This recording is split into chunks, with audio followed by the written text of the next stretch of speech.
Hey friend, welcome to She Said, She Said. Here on this podcast, I'm joining forces with top-notch guests to share life and career lessons, always with an eye toward insight, inspiration, and the drivers that help us build influence. I'm Laura Cox Kaplan. I've spent 3 decades mastering the art of influence. Whether you're starting a business, raising money for a cause, advocating for a promotion, or running your own household, understanding the different levers of influence will increase your chances of success, whatever your goals may be. Listening to She Said podcast may just be the smartest, most efficient investment you can make in you. Hey friend, welcome. Has anyone ever told you, hey, you should brag on yourself more? Does the thought of that statement make you cringe just a little? Well, join the club. It's not a natural state for most of us, but this week's guest will explain why learning to brag effectively and strategically doesn't have to be cringe-inducing. In fact, she explains why learning to brag better is actually essential to achieving your goals and, you guessed it, to building influence, our topic for the season. Meredith FINEMAN is my guest. She is the CEO of a leadership development and career counseling company called FinePoint. She is also the author of an aptly named book entitled Brag Better. Meredith wrote the book using what she learned over a decade of training individuals to use PR tactics as a catalyst for positive career change. Now, some of those tools include learning to brag better and to self-promote. In this episode, Meredith and I talk about why your work won't speak for itself and why bragging effectively is so key to building influence. We get pretty tactical in this conversation, and Meredith shares some great tips on things like taking advantage of what she refers to as low-hanging fruit in the form of opportunities that many of us miss to self-promote. We also talk about things that you should be thinking about when you're crafting your bios and also the number of bios that you need. We talk about the value of reverse engineering your bragging strategy and how to pick the social media platform or platforms that are best for your message and so much more. So stay with me. Our conversation with Meredith FINEMAN is coming up right now. Meredith, welcome to She Said, She Said. Thank you so much for having me. Well, I'm delighted to have you. I really love the book, and I'm excited to get into this conversation. So as a starting point, let's talk a bit about your origin story. How did you get into the work of helping people learn to do a better job of bragging on themselves and self-promoting themselves? So my background is in all forms of media. I've been a freelance writer for 16 years. I am a professional speaker. I ran my company FinePoint as a PR firm. I'm now currently hyper-focused on, obviously, my book Brag Better and Brag Better boot camps, both for individuals and for corporations. But it took me a while to get there. I started FinePoint 11 years ago at this point. And I was doing more traditional PR. There was a mix of digital strategy, but digital strategy was never my strength. It was just kind of what people wanted to buy in 2010. And so I started to do a lot of more traditional PR pitching, what have you. Simultaneously, though, I've always built my own voice and brand. I started freelance writing 16 years ago. I threw events. I did panels. I hosted things. I just, was always kind of out there, quote unquote. And so as I was building this company, I was simultaneously becoming known in the region and online, at least in the Washington region. And so what happened was my PR clients were people who wanted to promote themselves too, or rather build. Yes, I was doing products and technology, consumer lifestyle business, but I started to become the go-to for individual representation. And I started to see a pattern in addition to a couple of other things. So, particularly for this group of entrepreneurs, which entrepreneurship, especially in like 2009, 2010, was not the insanely common ecosystem that it is now. And so I was noticing a couple things happening, which were very interesting to me. One was the rise of the founder as celebrity, which, after 10 full years, we've seen as both a good thing and a very bad thing. And I think that will be an evolving conversation, but you can't argue that individuals as drivers of business, whether good or bad, whatever you think about Jeff Bezos, whatever you think about Elon Musk, whatever you think about girl boss culture, it's still driven by an individual in a way that it hasn't in business previously. And that cult of personality is, as I said, sometimes good, sometimes very bad. And we're seeing some of the flaws of that thinking. But it was becoming a category of celebrity that never existed. So like a CAA, a UTA would never have signed a Sheryl Sandberg before. Like it was very interesting commodity to me.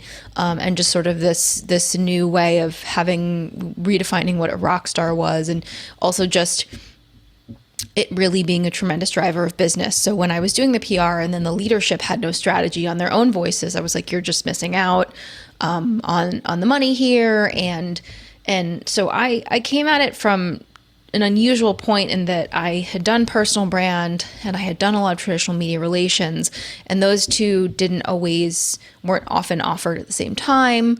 And then I also started to notice that people did not know how to talk about themselves, as I did work on elevating individuals, and that was not changing with level of success, particularly, but not only for women. My audience is the qualified quiet, people that have done the work but don't know how to talk about it. I mean, the real big scope basis of my work is that we reward the wrong voices, we reward the loud ones. I'm in the business of helping people make proverbial noise. And that's just not going to shift. So you have to kind of play within that system. But I was having the exact same conversations with very young people, college age, as I was with contemporaries, as I was with very senior folks. And nobody knew how to take that PR skill set and flip it on themselves. So that was the framework that I've spent the past 10 years creating, and what eventually became, the Brag Better framework, and why self-promotion is essential, why your work won't speak for itself, which then, the book came out in 2020, which was unpleasant, but still positive. And now I do, almost exclusively speaking and training on these topics. And so that's how it came to be. Yeah. Okay. I want to dig into some of the more tactical aspects, especially what you just said related to the quote unquote qualified quiet. How do you recommend somebody get started if they're having a real hard time figuring out how to promote their idea, their project, their business, whatever it happens to be? How do they get started?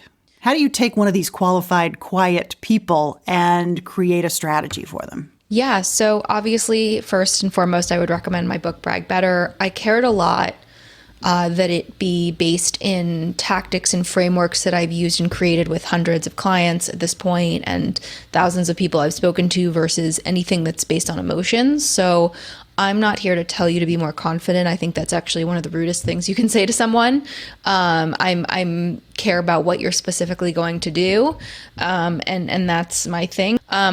But sort of stepping back and understanding that we do reward loud, it is unfair. I don't see it changing. And so you have to figure out how to be strategically loud, just at least recognizing that, also understanding that your work won't speak for itself, but more important, like we all know someone in our industry or in our, greater community who gets a lot of credit and they have done way less than you have. And so when you add in the experience that you have plus the ability to talk about it, then, it's sort of an unstoppable force. So all of that is to say, like, where to start. So recognizing it, I would say, is the first thing. There are lots of different elements of like, what are you putting out right now? What do your social media look like? Have you written things before? Or is it just as simple as being able to raise your hand in a meeting, being able to write a solid quarterly review for yourself, being able to share something with a friend? It can be on the very micro level. Like sometimes people's bragging goals are to be on a stage or to get a book deal. And sometimes they are to properly tell their boss what they're doing, which is part of your job, and be able to feel proud of that. One thing that I really reiterate, and a starting point for everyone, is understanding that bragging is just stating facts. I define bragging better as stating facts strategically and cohesively to advance your career. This is a means to an end. It's not, and I want you to do it in a way that's true to you. And again, this is like just, there's a lot there, but I would say at a baseline, this is a tool and a tactic that will get you more money, that will get you, like, the attention is not for attention's sake. It's to drive your career forward, whether that is to get an internship or whether that is to get a corporate board seat. So I would say starting really, really small, being able to call a friend or just tell yourself that at the end of a week of, a win you had, or honestly being able to recognize a win is something that I've even had to dial back and have conversations with people in boot camps or people I know about. What does a win look like and what wins are important to share so that you can get what you want. One of the suggestions that you talk about in the book that I especially like is the importance on getting really clear on your why. Talk about why that's so important.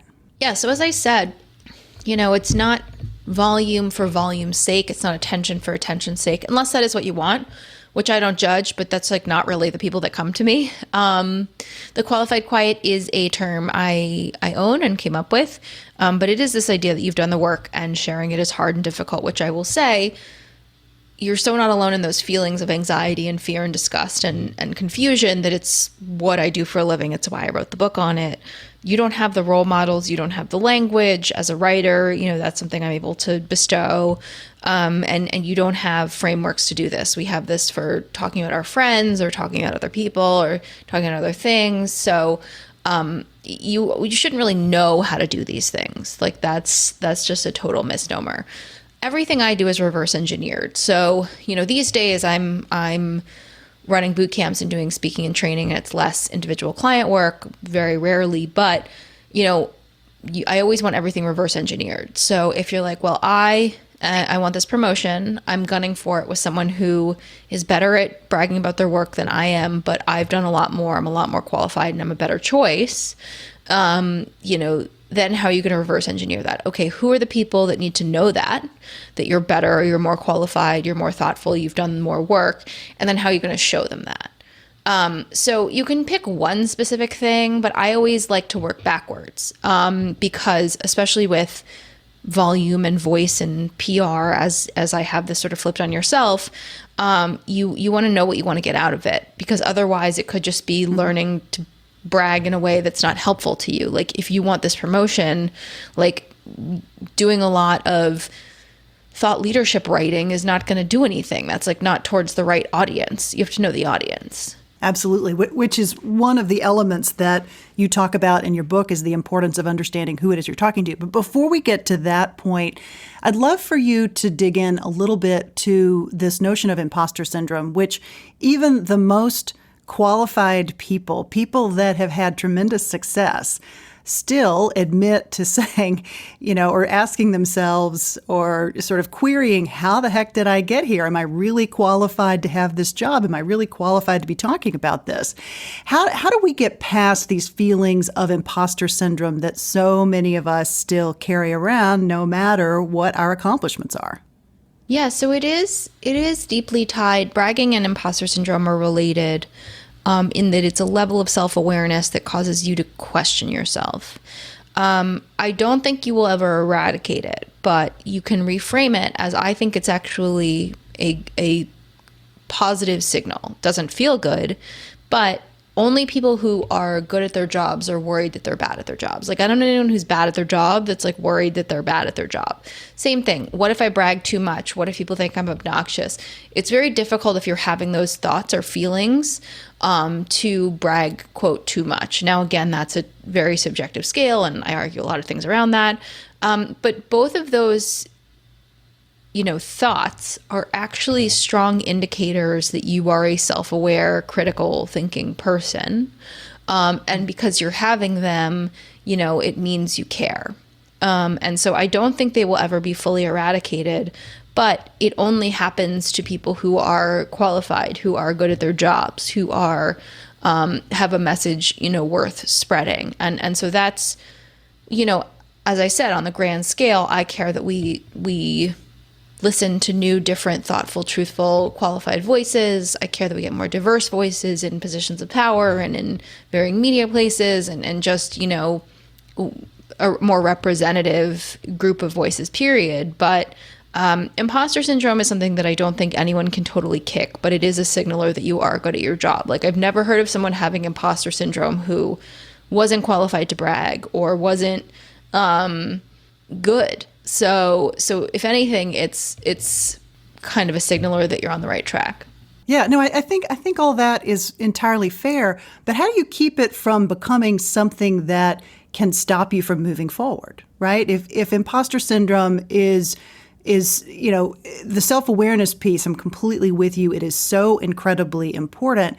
But if the idea of continuing to question yourself and whether you deserve to be there gets in your way, how do you get past those feelings? Or how do you at least recognize them for what they are, but not let them completely stop you from moving forward? Yeah, I think if you do frame it as I'm having these thoughts and feelings because I'm someone who is self-aware and thoughtful and cares and is qualified, is helpful, then you have to recruit other people. Often. This is not done alone. Nothing is done alone. Certainly bragging better is a team sport, both on your behalf and you doing so in service and on behalf of others. But you have to then pull in the right people, whether it's friends, whether it's colleagues, whether it's therapists. I think that's super important. If you can't get past that and it is holding you back, is getting other people to help push you forward. And I think that there have been times, probably, I wouldn't say I have, everyone has self-doubt, but I don't see it. I don't really get the imposter syndrome part. I just get, I guess, regular garden variety sad. I think that it happens to everyone who is a critical thinker. So, recognizing how it's holding you back, and then, the thing is, you have to try some of that stuff and then get some of the wins so you build up the confidence to keep going, is just something you have to continually do, whether that's getting rejected, whether that's not winning out on a project or a proposal or a promotion. You have to just experience some of that rejection in order to just want to do it anyway, and consulting some professionals too. One of the things you talk about in the book is the idea that many of your clients, or potential clients, as the case may be, miss out on low-hanging fruit, like those little things that you can be doing to help promote yourself that a lot of people just completely dismiss as unimportant or haven't even thought about. Maybe share with the audience some of the things that we can and should be doing that you see people fail to take advantage of. Yeah, there's so many. So the two biggest barriers to getting a message through, which comes from, communication strategy and theory, and is, repetition and consistency. How often are you hearing a message and how consistent is it? Because humans don't listen a lot. They have to hear something many times before they retain it.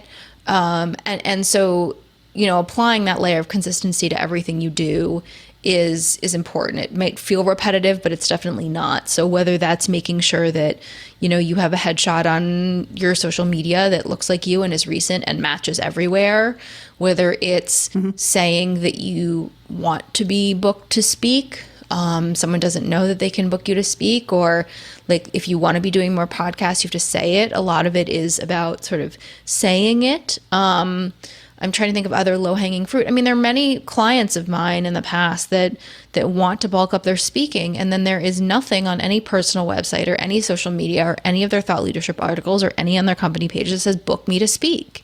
It's like, I don't know that you speak. Like, I wouldn't know. And you're not putting the photos up there that you do this. And like, how do they contact you and reach out to you? Like, people aren't mind readers, but they also They just have to be told things many, many, many times, and you just have to put it out there. So, like, for example, if I'm wanting to do more podcasts, you need to be sharing more about the podcasts I've done. And even if I haven't, let's say I've done none, you can say, book me for your podcast at, and then put an email address. And maybe think about, pitching yourself to some of those people and saying, this is something I do. Like, people don't know what you want to be doing and what you've done until you tell them. We all walk around with it in our heads, but also especially, there's so many conversations about this and figuring out how I'm going to incorporate this into the next writing project of mine about COVID, and how you have to do this tenfold because you're not in the room with people. But people don't know, if you want to write more, you have to tell someone, or you have to have it listed, or you have to start pitching.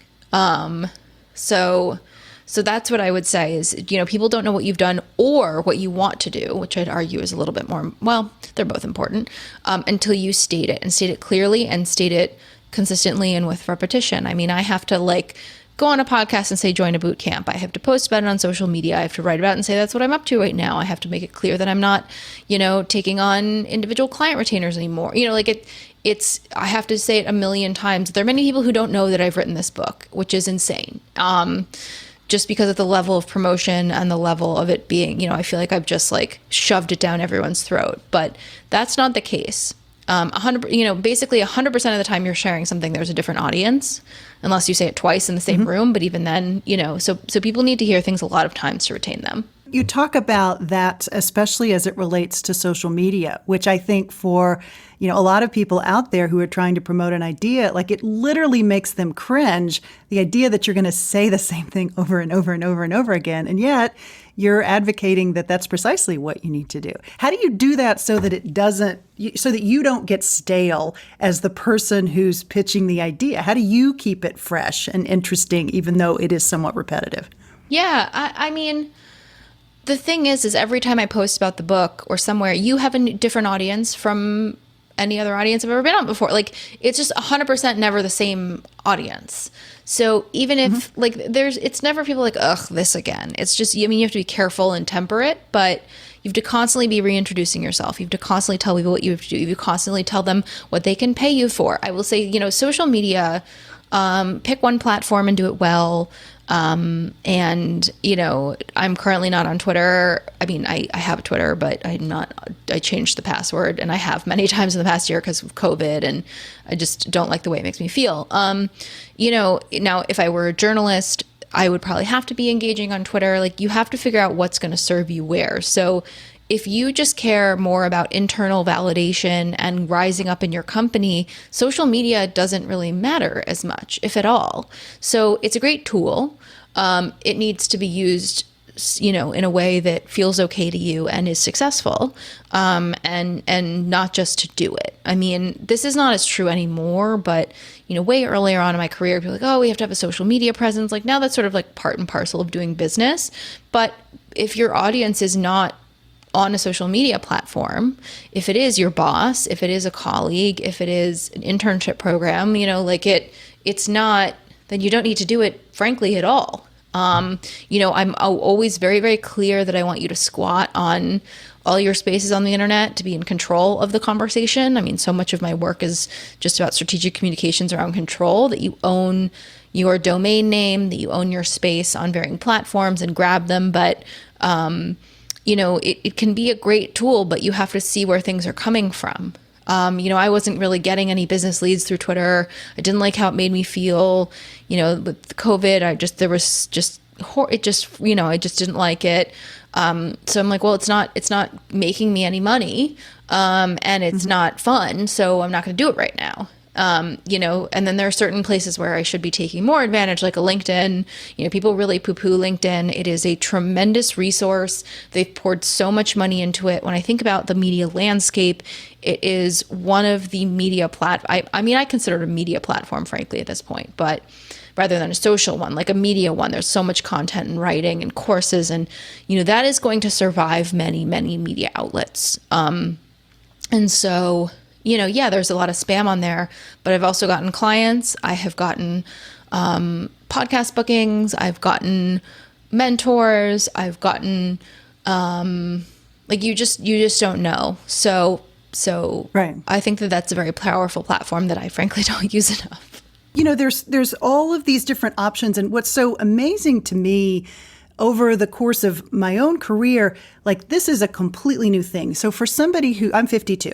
And so for someone who's my age and my generation, it really is learning these tools and figuring out which ones work best for which purposes. Whereas someone who's younger, who's grown up with social media, may have a very different point of view. But what I tend to see is people who are my age who maybe don't take advantage of those opportunities. So to your point about picking a lane and staying with it, what's your best advice for knowing which platform will serve your purposes best and which platform will help you reach those audiences? Or sort of how do you test to know, okay, maybe it's not working, I'm not getting those business leads, but how do you know that? How do you test that? Yeah, again, it's about reverse engineering. Where is your audience and what do you want out of it? If you're a photographer, you need to be utilizing Instagram so people can see. You need to consider like the medium and the message. And that's really important. But, there are opportunities all around you to promote yourself, to share your work, to get attention. It's a matter of seeing them as opportunities and not burdens. A lot of people are like, oh, I feel like I have to build this up on social media. But like, do you? Or is that just external pressure? Or is that just something, you think you have to do? I do a lot of also counseling on the book industry. I also do some, writing book proposals with people. I collaborated on a book that came out in 2018. I bill myself as a writer and entrepreneur. And so I have, so many people are dissuaded from having a book idea because yes, the industry cares a lot about numbers. Yes, they care a lot about social media, but, just in a like a group thing, I have a friend who is great, and someone told her she had to have X amount of followers. Like, that's just not true. If you have a powerful network, like there are many ways to do things. And so, I think we've all seen a lot with social media too, in what it can do and what it doesn't do. Like, for example, I absolutely should be taking advantage of Book Talk, which is, TikTok is now a huge driver of books. I don't have TikTok because it's too powerful and it's everything I love, and I will never do any work if I have it. But it's like, what are you going to take advantage of? Where's your audience, and where are you going to find them? And so that's really important. But doing social media for social media's sake is like just a terrible time suck. And just a waste of time. And looking at it, I was just thinking of a friend who's like, if you've been on Twitter for 6 years and it hasn't served you at all, it's like not going to start serving you now. So having, more of a critical eye of where you're spending your time and where you are using that message, but it could be a tremendous resource. You want to try it out. But if it's something you've been doing for 5 years and it hasn't yielded clients, or it doesn't make you feel good, or, there are lots of conversations also about how these platforms now make you feel. It's like, well, what are they? Are they propelling you forward? Are they holding you back? But where can you sort of find these opportunities and use them? But also, I think people are finally having a more critical eye towards all the platforms than they were before. Yeah, no, I think you're exactly right. I also think too, thinking about the platforms from the standpoint of how they make you feel, also what you're putting on them, right? Like recognizing that if you're on them and you're feeling bad and you're not actually promoting content that is positive, that's uplifting, that makes you feel better and that potentially would make other people feel better, it's a cycle, right? And it's not a passive thing. No, I spend a lot of time on social media. I'm like, I really... Yeah, I think that you don't have to uplift everyone else. Like if you build a platform based on like shitty restaurant reviews or something, and it has to serve a purpose or be fun. If it's not serving a purpose and it's not fun, then there's no point. Because it's really just more noise. So one thing, I'm not advocating that there be more noise. I'm helping people navigate getting a message through in a noisy system. But there is a tremendous amount of noise. And so I never want to just add to that pile of noise. I want people to get what they want. I want people to advance their careers. And I want these tools to be actual tools. It's very easy to get sucked into them and just spend a lot of time on them. But if it's not where your audience is, if it's not getting you what you want, then you can promote yourself in many other places. I mean, a lot of this might just be internally inside your company. A lot of this might just be with your friend group. A lot of this might be, at conferences, if and when we ever go back to them. Maybe it's on podcasts. Maybe it's with writing. Maybe it's, in other spaces. Like promoting yourself doesn't just have to be online. It's obviously very online right now, especially, as we figure out sort of the new work blend and normal. One thing I'm talking a lot about is how you have to really do double duty now, bragging in person and bragging online, because you have to be very careful of like who as we go back to flex work, which I think will continue for at least 10 years, who's in the room and who's not in the room. And if you've bragged to someone in the room, that's great, but who's not in the room, and have you told them also? And so, really keeping track of that and having to do double duty if you work from home, for example, okay, you're not in that particular room. How can you tell those people what you're doing? How can you be really explicit about it? The pillars of bragging better are to be proud, loud, and strategic. And, loud doesn't mean the volume of your voice. It means that consistency and repetition. But the fourth pillar I added starting in, March 13th of 2020 was explicit, which nobody has time right now for you to just, beat around the bush or not be very, forthright and clear and queuing up an email to the people that matter and say, hey, I want to make sure I'm communicating my wins to you. What's the best way to do that? And sometimes also people are primed to receive your brags over the phone. Maybe it's over a video chat. Maybe it is in print. Those are other channels that go way beyond social media. Another one strikes me because it's something that everyone has to have, and that is your bio.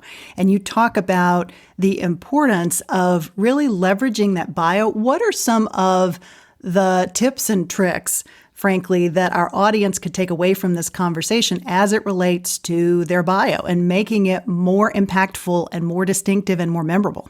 Yeah, I would first of all just say having one. It's something people don't do.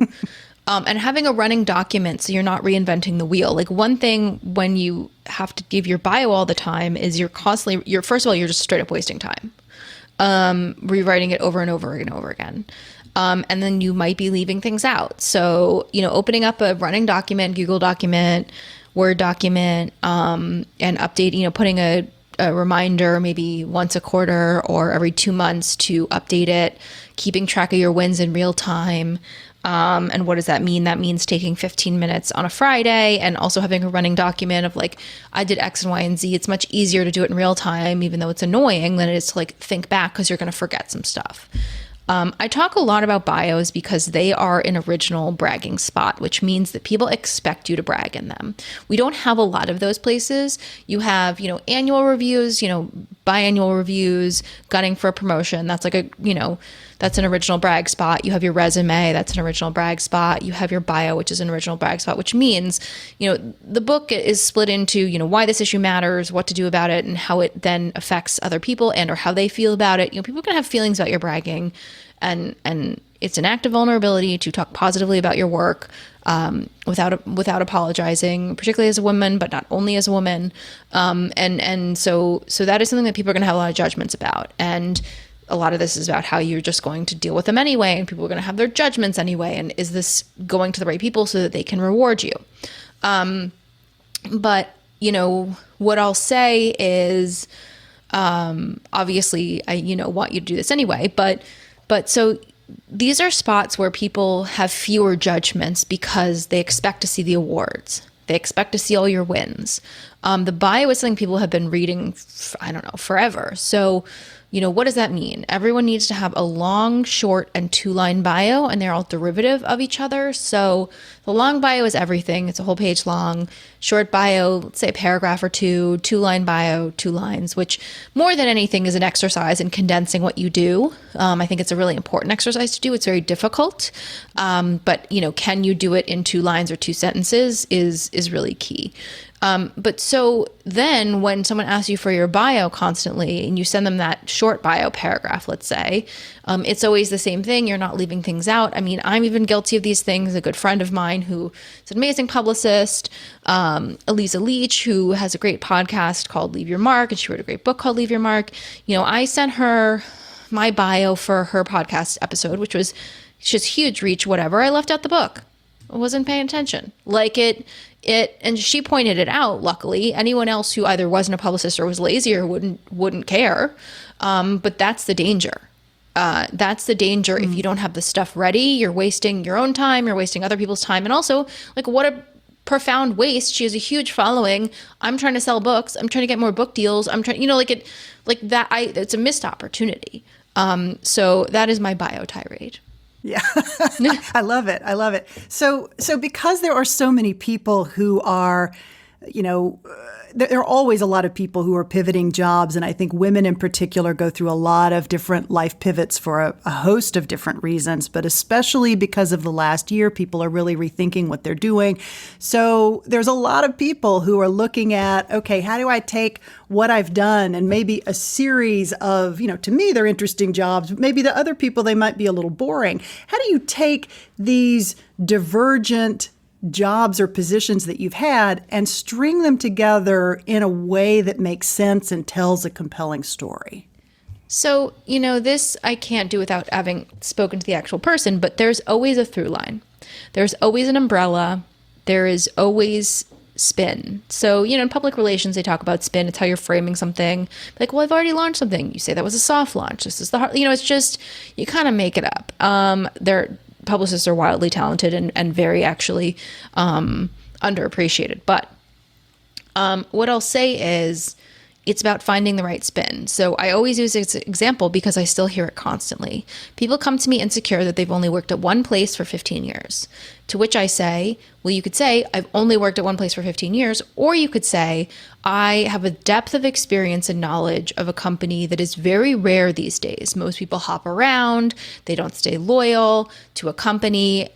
I am unusual. I am, unique in that I have spent 15 years delving in and really understanding the ins and outs of a major organization. People come to me insecure that they have hopped around with jobs, and they could say, oh, nothing ever sticks and I hop around. Or you could say, I wanted a wealth of experience so that I could take all of the aspects of the jobs I've had and learn to be a better, more well-rounded worker. Like, those are two examples of how you, and I give those two because they're the same thing. People are insecure that they have had a lot of jobs. People are insecure that they've only had one, so it's, and those are the ways that you can frame it. And that's how you do it on both sides. And that's true of sort of like anything. But that's always a key example because that's a really common insecurity. Another one is people who are young that come to me. I don't have things to brag about. This is my first job. It's like, well, you only have what you have. You have a fresh perspective. You have more energy than other people probably. You're bright-eyed and bushy-tailed, which is like great for a company. They want you to work hard. But also you've had leadership positions maybe in college or in high school. And even though they were in college or high school, you still did them. They still showcased varying things about you. But what people don't understand, especially young people getting into some of their first jobs, is that the older workers are actually terrified of them. Like, they're terrified of the more senior people, but the more senior people are terrified of people with more energy, more knowledge of new platforms, and that are going to take their jobs. Like, it goes both ways. So everyone is upset all the time is what I'm saying. But all of this stuff goes both ways. And where a young person is insecure and sees someone who's so senior, who's had all these leadership positions, as they have nothing to say, and then that senior leader person says, oh my God, this person's going to take my job, and knows, maybe, new platforms better, understands what people want, or, is more flexible in their view of life. Like, it's everyone is always having those conversations in their own heads. Yeah.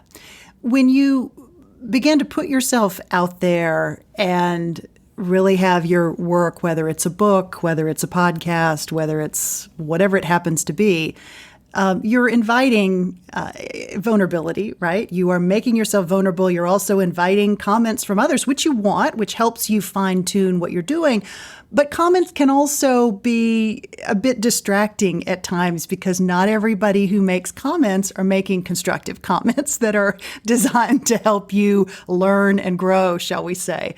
Let's talk a little bit about how you advise clients to deal with commentary and comments that are not particularly constructive. Sure. Well, it's never going to be as bad. First of all, I've been called many different things. I just care that people say it behind my back. So I don't have to deal with it. But it's also been said in front of my face or online. And I remember those instead of the heaps of praise for the book or for my speeches or all the things I work so hard on. It's like, let me fixate on the one negative thing and think about it forever. And that is my own work. But people are going to have their opinions. Again, this is a means to an end. I'm arguing that you brag better anyway because it advances your career.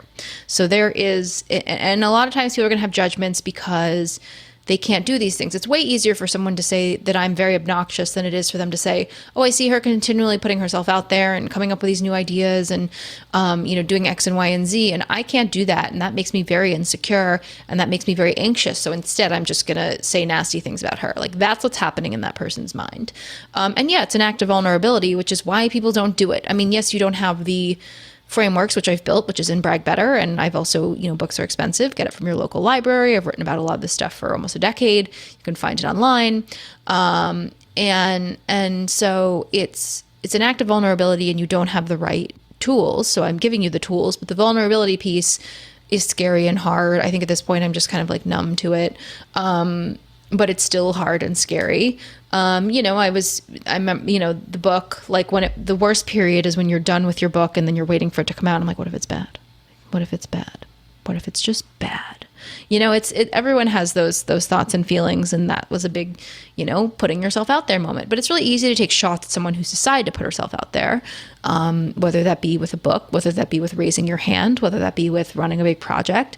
So people are going to have their judgments, but what I care about is the people who are in charge of getting you to the next level, whether it's your boss, whether it's someone who's going to hire you for a job, whether it's someone who's going to hire your company for a project, that you impress those people and you are bragging to the right people so that you can get what you want. Again, it's a means to an end. And everything else is just noise. But I mean, it's very easy to latch on to the negative stuff, especially if you're, thoughtful, critical person of yourself. You don't really need anyone else's criticism, but it might be there, but it's truly never as bad as you think it is, or will be, or like the crazy, it's never as bad as the mean things you say to yourself. Right. So you talk about an exercise in the book that you've used and that you've used with clients that I'd love if you talk for a moment about that and share a little bit of sort of the how to not take these comments so personally, or sort of how to deal with the fears of putting yourself out there.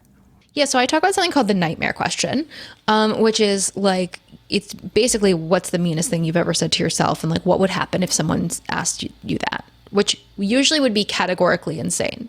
I usually do some variation of like, who do you think you are? Your stuff is so schlocky and bad. Like you wrote this book that nobody likes. Like, what do you think you're doing? Which would be categorically insane for someone to say to me, but like in the depths of the depths, in the dark night of the soul, that's what I'm saying to myself.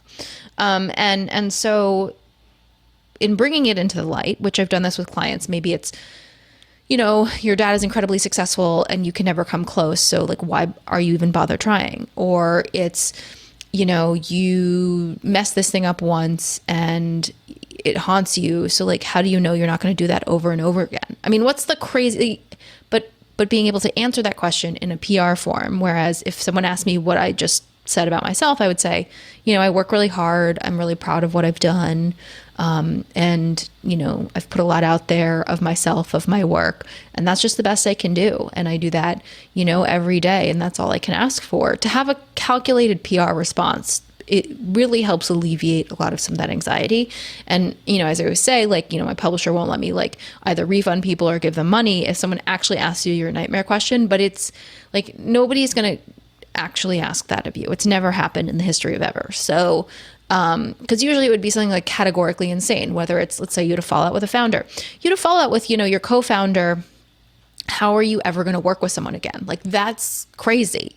It's not crazy. It's a irrational, anxiety-driven thought, but nobody's going to ask that of you because, like, it's never the nightmare question you cook up. It's not possible. I love that. I think that's incredibly good advice. So because we are looking at this concept of influence and all of its different dimensions, I'd love it if you would share what influence means to you. How do you define it for yourself? Well, there's pure influence, which is, well, not pure influence, but there's influencers, which is interesting. There are things that influence and inform me. I like to think that I prefer to take positive influence. But influence is, the driver of ideas, putting positive things out into the world. For me, what it means to me in my work is that I hope that people feel better about what they've done. I hope they feel proud of themselves, which, a lot of what, that I think about it is a lot of projection too. But that they feel empowered, which is a tricky word, but they feel empowered by the tactics that I espouse to share their work. Because also what's really important is you never know who is watching or listening. I've gotten lovely messages from many people all over the globe, whether it's from a speech or whether it's from my book, but those are just the people that reach out to me. So when you share your work and show that we can have a culture of healthy pride and influence that onto other people, rather, you help inspire someone who probably won't tell you that. And so you can't, there's the famous saying, you can't be what you can't see. But when someone who is thoughtful and qualified, without apology, shares her work, it's very inspirational, and you just don't know who's watching or listening. And there's definitely at least one person who's not going to tell you, but is going to say, well, if she did that, and maybe I can do that. Or she said that, maybe I can say that. And that's what's really powerful. And that's what's really important. I also care that, playing with the word influence, that our influences come from more thoughtful places. So, when I talk about the inverse relationship between volume and merit, and that we reward loud, I want everyone to be influenced by voices that have done the work, by people that are showing up for themselves and others, by people who are modeling great behaviors and great, modeling things like truth and caring and overall responsibility. I mean, it's a grand notion, but I do think that, I care about getting the qualified, quiet voices into the mix so that other people can be influenced by them, but also so that it can influence a healthier dialogue and society in general. I love that. Okay, if you could go back and give 24-year-old Meredith, who was just launching her career, a single piece of advice on bragging or anything else, what would it be? I don't think it would be on bragging. Maybe it would be like, you please don't buy designer handbags. At least not yet. I think it would be that. Otherwise, I don't know. I mean, I started my company with $2,500 in my bank account, thinking that was a ton. I was dumb and brave, and young and privileged. And so I was able to do what I was doing and continue doing it, and just figure it out. I think that being careful of who you glamorize and who you pay attention to, particularly in the startup world, nothing is ever as it seems. People are not as great as their shiny personas might be, and you don't need to be around those people you think are quote unquote cool, because they're probably not. I guess that's what I would say. And then bragging wise or professionally, I'm mostly just thinking of technical financial things I should have put in place. But again, I don't think I'll ever get that young dumbness back that allowed me to start that business and be, really throw caution to the wind, and have no concept of anything, is actually a great tool sometimes. Yeah, absolutely. Meredith, it's been a pleasure. The book is called Brag Better. I urge folks to check it out. Really grateful for the time you spent with us today. Thank you. And yes, I'm epically findable online. MeredithFineman.com has more about the book, has more about signing up for boot camps, has more about booking me to speak. And thank you so much for having me. I'm looking forward to continuing this conversation. That sounds great. Thank you so much. Appreciate it. Hey friend, thanks so much for joining us today. I hope you found great value in Meredith's perspective on self-promotion. So many great tips and so many things that we often overlook when crafting something as simple as our bio. All of these tips can add up to a big boost as we think about building and sustaining influence. Frankly, it would be nice if folks automatically knew what we were working on, but that's very unlikely. If you want to keep moving up and getting more and more opportunities, finding ways to share those wins and not in an obnoxious way is an important part of your strategy. Be sure to check out the show notes for today's episode 163. We have expanded and reorganized those notes a bit to make them more useful to you, and I'd love to know what you think.